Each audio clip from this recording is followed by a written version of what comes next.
Welcome students, I am हर्षित चतुर्वेदी और हमारा subject है अकाउंटेंसी। तो हमारा यहाँ पे पहला टॉपिक है हमारा कंपनीज अकाउंट्स। जैसा कि आप पहले भी 11th क्लास में पढ़ चुके हैं कि जनरल एंट्रीज़ क्या होती हैं, कैसे उनकी पोस्टिंग होती है, क्या एस्पेक्ट होते हैं अकाउंट्स के, क्या रूल होते हैं जनरल एंट्री पोस्टिंग के। तो आप ये सब पहले 11th में पढ़ चुके हैं। तो अब यहाँ पे हमारा जो चैप्टर है वो कौन सा है, कंपनीज अकाउंट्स शेयर्स। तो शेयर्स के बारे में पढ़ने से पहले हम समझते हैं कि एक कंपनी क्या होती है। तो जो कंपनी होती है बेसिकली एक आर्टिफिशियल पर्सन होती है जिसको कंपनीज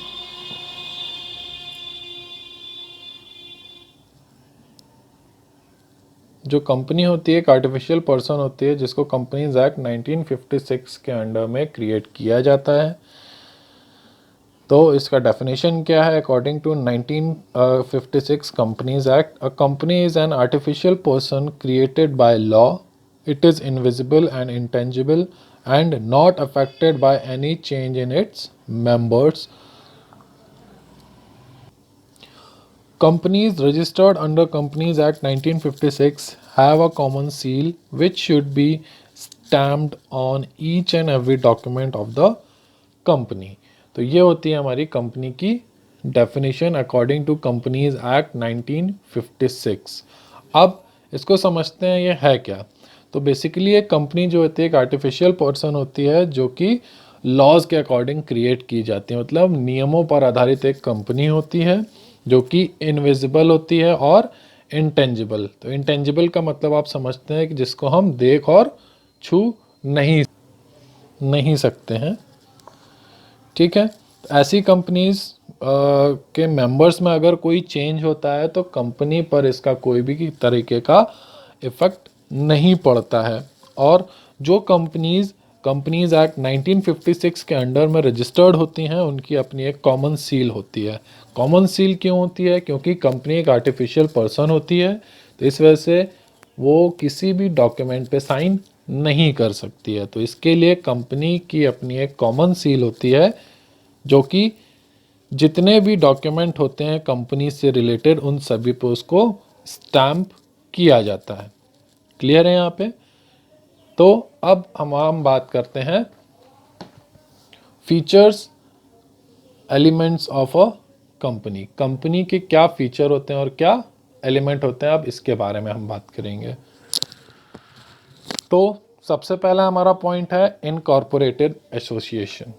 इंडिया में क्या होता है, जितनी भी कंपनीज होती हैं वो कंपनीज एक्ट 1956 के अंडर जो भी जितने भी लॉज होते हैं उनके अकॉर्डिंग ही उनको क्रिएट किया जाता है। ठीक है, जो कि एक आर्टिफिशियल लीगल पर्सन होती है।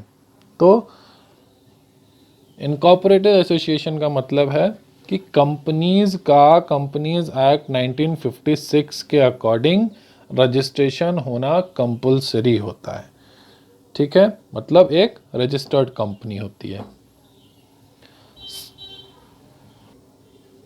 अब सेकंड पॉइंट क्या है हमारा, separate legal entity and perpetual existence. अब कंपनी जो होती है इसकी एक अपनी सेपरेट उसे बोल सकते हैं सेपरेट एग्जिस्टेंस होता है उसका। A company has a distinct legal entity separated from its members. ठीक, जो कंपनी होती है वो एक अलग ही उसकी अपनी एक पहचान होती है जो कि उसको उसके मेंबर्स से अलग रखती है। किसी भी तरीके का कोई भी चेंजमेंट होता है कंपनी में उनके मेंबर्स में तो इसका कंपनी के काम पर कोई भी इफेक्ट नहीं पड़ता है। अब जो कंपनी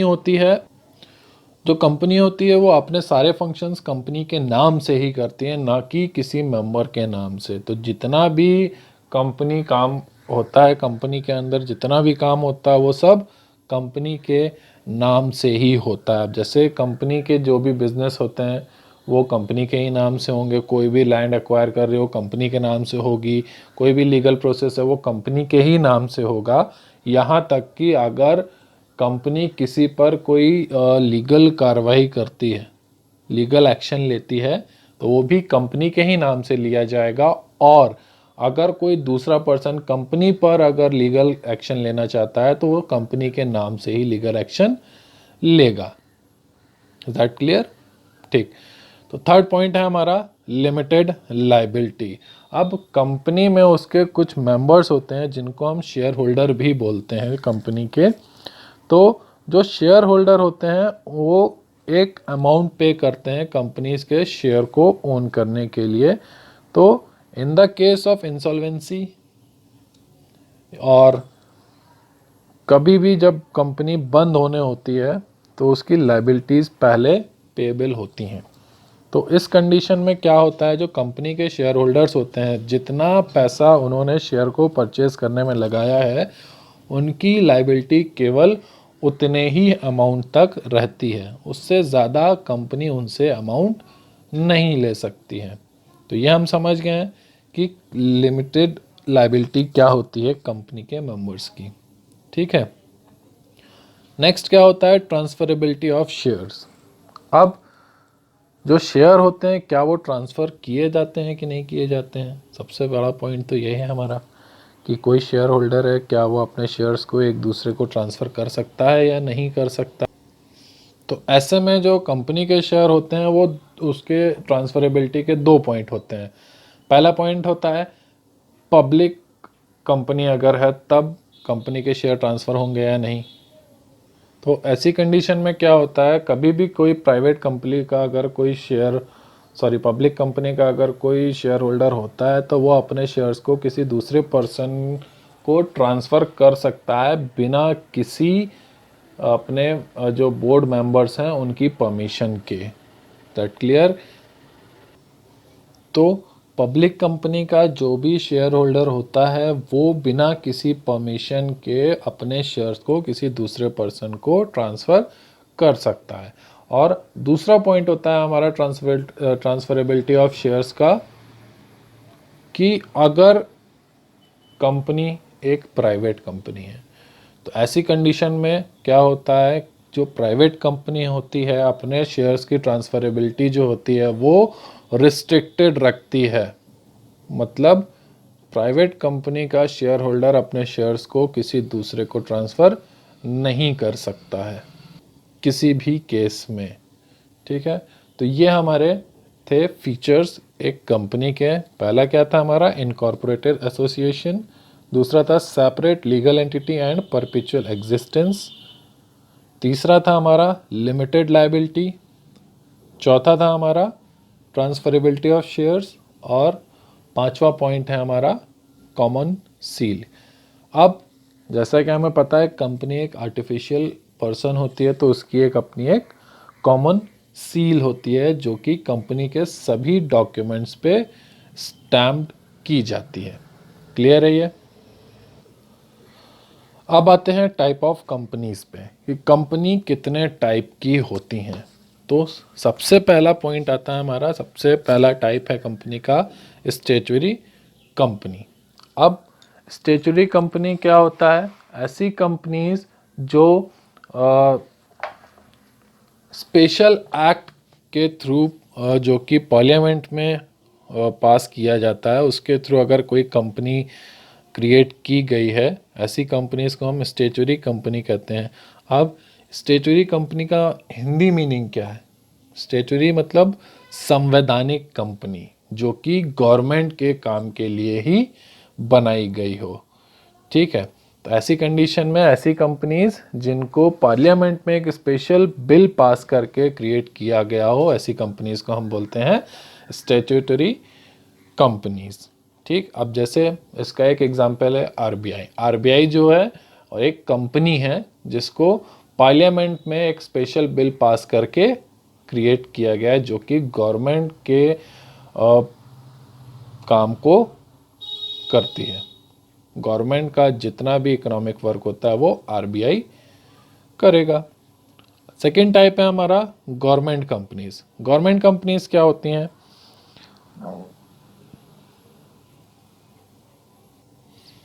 गवर्नमेंट कंपनी बेसिकली वो कंपनीज होती हैं जो कि सेंट्रल गवर्नमेंट या स्टेट गवर्नमेंट या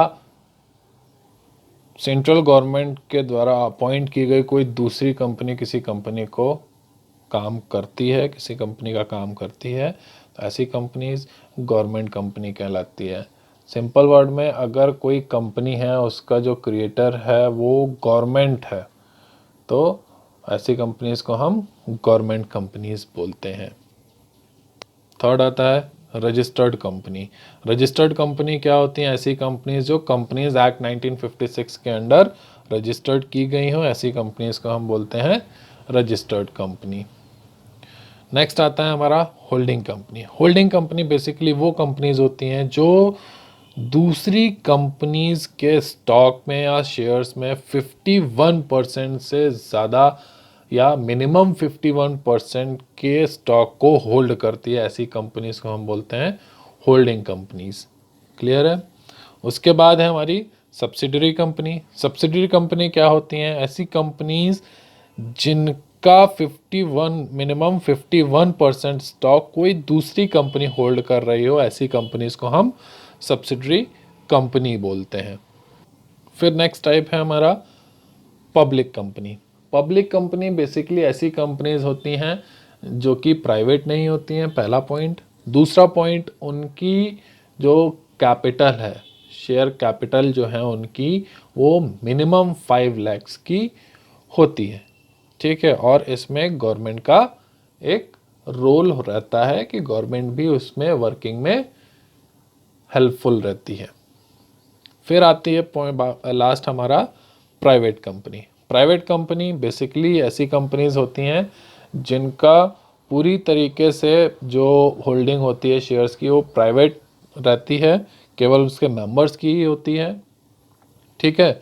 तो जो उसके मेंबर्स होते हैं, प्राइवेट कंपनी के शेयर्स केवल उन्हीं के ही पास होते हैं, अदर किसी के पास नहीं होते हैं। और इसमें गवर्नमेंट किसी भी तरीके का कोई गवर्नमेंट का रोल नहीं रहता है, तो ऐसी कंपनीज को हम प्राइवेट कंपनीज बोलते हैं। ठीक है? तो ये हमें समझ में आ गया मीनिंग क्या होती है कंपनी की, फीचर क्या होते हैं और टाइप ऑफ कंपनीज क्या क्या होती हैं। ठीक है? इसके बाद हमारा नेक्स्ट पॉइंट आता है शेयर कैपिटल ऑफ कंपनी। तो अभी तक हमने बार बार एक वर्ड सुना है कि कैपिटल क्या होती है। ठीक, तो अब बात करते हैं शेयर कैपिटल क्या होती है। किसी भी कंपनी को रन करने के लिए ऑलवेज कैपिटल की ज़रूरत होती है, ये अंडरस्टूड है, आप सभी जानते हैं। लेकिन अब जब कोई कंपनी अपने लिए, अपने वर्किंग के लिए या जो भी उसको काम करना है उसके लिए, जब वो अपने शेयर को सेल करके जो भी कैपिटल अर्न करती है, ऐसी कैपिटल को हम शेयर कैपिटल कहते हैं। ठीक है? अब जो शेयर कैपिटल होती है वो कितने टाइप की होती है? तो शेयर कैपिटल जो होती है वो 7 टाइप्स की होती है। सबसे पहली होती है हमारी ऑथराइज्ड, रजिस्टर्ड या नॉमिनल कैप। तो अब समझते हैं ऑथराइज्ड कैपिटल या रजिस्टर्ड कैपिटल या नॉमिनल कैपिटल क्या होती है। जब भी कोई कंपनी अपने बिजनेस को लॉन्ग टर्म के लिए रन करना चाहता है तो वो अपने जो फ्यूचर की पॉसिबिलिटीज़ होती हैं उनको देखते हुए कंपनी एक मैक्सिमम लिमिट तय फिक्स करती है अपनी कैपिटल की, जिसको हम बोलते हैं ऑथराइज्ड कैपिटल। ठीक है? सेकेंड टाइप है इश्यूड कैपिटल। अब इश्यूड कैपिटल क्या होती है? अभी हमने इससे पहले समझा ऑथराइज कैपिटल क्या होती है। एक मैक्सिमम लिमिट होती है जिसको अपने कंपनी फ्यूचर पॉसिबिलिटीज़ को देखते हुए फिक्स करती है। अब तो इश्यूड कैपिटल जो होती है ऑथराइज कैपिटल का वो पार्ट होता है जो कि पब्लिक में शेयर्स को सेल करने के लिए इशू किया जाता है। क्लियर है? ऑथराइज कैपिटल का वो पार्ट जो कि पब्लिकली इशू किया जाता है उसको बोलते हैं हम लोग इशूड कैपिटल। क्लियर है? अब नेक्स्ट टाइप है हमारा सब्सक्राइब कैपिटल। अब इससे पहले जैसे कि हम लोगों ने देखा कि कंपनी ने अपनी ऑथराइज्ड कैपिटल में से कुछ कैपिटल जो है पब्लिक के लिए इशू करने के लिए भेज दिया है, तो ऐसी कैपिटल में से पब्लिक जितने भी क्या शेयर्स के लिए एप्लीकेशन देती है, ऐसी जो कैपिटल होती है उसको हम बोलते हैं सब्सक्राइब कैपिटल। क्लियर है? नेक्स्ट हमारी आती है कॉल्ड अप कैपिटल। तो कभी कभी देखते हैं कि कंपनी जो होती है वो अपने शेयर होल्डर्स से, कॉल्ड अप कैपिटल बेसिकली वो कैपिटल होती है कि कभी कभी क्या होता है, कंपनी अपने शेयर होल्डर से एक बार में सारा अमाउंट नहीं लेती है, उसको पार्ट्स में डिवाइड करके लेती है। तो जो पार्ट कंपनी लेती है उसको बोलते हैं हम लोग called up capital. Called up capital, ठीक है। उसके बाद आते हैं अनकॉल्ड कैपिटल। तो जिस कैपिटल को वो कंपनी नहीं मांगती है या कंपनी अपने शेयर होल्डर से उसका अमाउंट नहीं मांगती है, ऐसी कैपिटल को हम लोग बोलते हैं अनकॉल्ड कैपिटल। अब आता है बात रिजर्व कैपिटल की। तो कभी कभी कंपनी अपने फ्यूचर के रिजल्ट को देखते हुए अपने कैपिटल का कुछ पार्ट जो होती है रिजर्व करके रखती है। अब इन केस जब कंपनी बंद होने लगती है तो जो उसके शेयर होल्डर्स होते हैं उनको जो अमाउंट देना होता है, तो उसको बेसिकली देने के लिए कंपनी एक रिजर्व अकाउंट बनाती है जिसको हम लोग बोलते हैं रिजर्व कैपिटल। क्लियर है? तो ये हमें समझ में आ गया शेयर कैपिटल कितने टाइप की होती है। अब बात करते हैं शेयर्स की। तो यहाँ से हमारा मेन चैप्टर स्टार्ट होता है। शेयर क्या होता है? बेसिकली शेयर कैपिटल का वो पार्ट होता है मेन कंपनी को, जो कि एक बड़ी कंपनी है, तो बड़ी कंपनी है, जाहिर सी बात है उसको ज़्यादा पैसे की ज़रूरत होती है, ठीक है, या ज़्यादा कैपिटल की ज़रूरत होती है। तो वो क्या करती है, अपनी जो कैपिटल जितनी उसको चाहिए होती है उसके अकॉर्डिंग उसको पब्लिक में इश्यू करने के लिए वो छोटे छोटे पार्ट्स में डिवाइड कर देती है। तो उन पार्ट्स को हम बोलते हैं शेयर, जिसके थ्रू कंपनी अपनी कैपिटल मार्केट से अर्न करती है या पब्लिक से अर्न करती है। तो हमें यहाँ पे समझ में आ गया शेयर क्या होता है। कैपिटल जब कई पार्ट्स में डिवाइड कर दी जाती है तो उन पार्ट्स को हम शेयर बोलते हैं। अब नेक्स्ट आता है पॉइंट हमारा, शेयर कितने टाइप्स के होते हैं। तो जो शेयर होते हैं वो दो तरीके के होते हैं, प्रेफरेंस शेयर और इक्विटी शेयर। तो प्रेफरेंस शेयर बेसिकली ऐसे शेयर्स होते हैं जिनको जब कंपनी को प्रॉफिट होता है तो वो प्रॉफिट जब अपने शेयर होल्डर्स में डिवाइड करती है, तो ऐसे शेयर होल्डर्स को जो कि प्रेफरेंस शेयर होल्डर हैं उनको सबसे पहले कंपनी अपने प्रॉफिट का शेयर देती है। कंपनी को जब किसी भी कंडीशन में प्रॉफिट हो रहा है, चाहे किसी भी कंडीशन में प्रॉफिट हो, कंपनी जब भी अपने प्रॉफिट का डिवीज़न शेयर होल्डर्स में करती है तो ऐसे शेयर होल्डर्स को प्रेफरेंस दी जाती है या इनको पहले प्रॉफिट रिसीव करने का राइट दिया जाता है कि किसी भी कंडीशन में अगर कंपनी को प्रॉफिट हो रहा है तो पहले प्रेफरेंस शेयर होल्डर्स को प्रॉफिट दिया जाएगा। तो ऐसे शेयर होल्डर्स को प्रेफरेंस शेयर होल्डर्स कहा जाता है। ऐसे शेयर होल्डर्स को प्रेफरेंस शेयर होल्डर कहा जाता है। नेक्स्ट पॉइंट है हमारा इक्विटी शेयर्स। जब भी कंपनी को कोई प्रॉफिट होता है तो वो पहले डिस्ट्रीब्यूट किया जाता है अपने शेयर होल्डर्स में। तो जो share holders preference share holders नहीं हैं उनको बोलते हैं हम लोग इक्विटी शेयर होल्डर्स। जब भी कंपनी को प्रॉफिट होता है तो पहले प्रेफरेंस शेयर होल्डर्स को डिवाइड किया जाता है। अब अगर प्रेफरेंस शेयर होल्डर्स में डिवाइड करने के बाद अगर कंपनी के पास कोई भी प्रॉफिट नहीं बचता है तो ऐसी कंडीशंस में इक्विटी शेयर होल्डर्स को कोई भी प्रॉफिट का पार्ट नहीं दिया जाता है।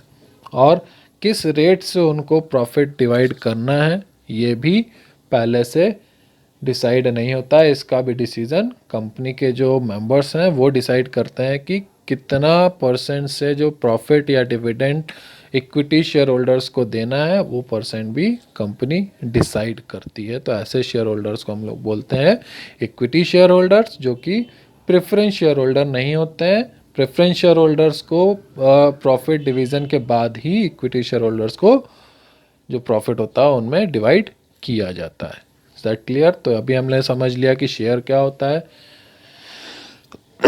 शेयर कैपिटल क्या होती है, कंपनी क्या होती है, कंपनी के टाइप क्या होते हैं, क्या फीचर होते हैं कंपनी के, ये सब अभी हम लोगों ने समझा। ये एक इम्पॉर्टेंट टॉपिक है, तो मैं यही कहूँगा कि इसको आप अच्छे से पढ़िए। Is that clear? Thank you.